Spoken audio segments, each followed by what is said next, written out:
বিসমিল্লাহিল্লাযী লা ইয়াদুররু মা ইসমিহি শাইউন ফিল আরদি ওয়ালা ফিস সামাই ওয়া হুয়াস সামিউল আলিম। কার মুখস্থ নেই? প্রায় যারা আলহামদুলিল্লাহ এখানে যারা আসেন তারা বাইরের লোকদের মুখস্থ নেই, যারা দিন শিখে না এখানে এসে তাদের মুখস্থ নেই, কিন্তু আপনাদের মুখস্থ আছে, কিন্তু অনেকে আমল করেন না।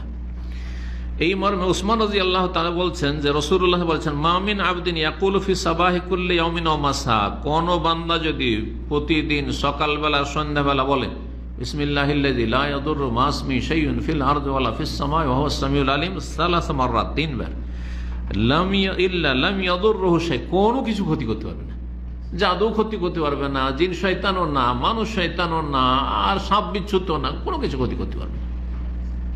কোন বড় রোগে, মারাত্মক রোগ, দুরারোগ্য রোগ যার কোনো চিকিৎসায় নেই, আক্রান্ত হবে না। রোগ হইতে পারে, কিন্তু এমন রোগ যেগুলো চিকিৎসা আছে, অথবা যেগুলোতে চলে ফিরে মানে জীবনযাপন করা যায়, বাঁচা যায়, কিন্তু এমন কিছু হবে না যেটা আপনার জন্য ধ্বংসাত্মক হতে পারে, শারীরিক মানসিক পাগল হয়ে যাবেন, অথবা কুষ্ঠ রোগে আক্রান্ত হয়ে যাবেন, এমন কোনো রোগে আক্রান্ত হয়ে যাবেন যেটা আর কোনো চিকিৎসায় বলছে নেই, এমন হবে না। লাম ইয়াদুররুহু শাই, কোনো কিছুই ক্ষতি করতে পারবে না। হাদিস তিরমিজিতে রয়েছে, ইবনে মাজাহ, মুসনাদ হাকিমে রয়েছে, আল্লামা আলবানী রাহমাহুল্লাহ হাদিসটিকে সহিহ বলেছেন।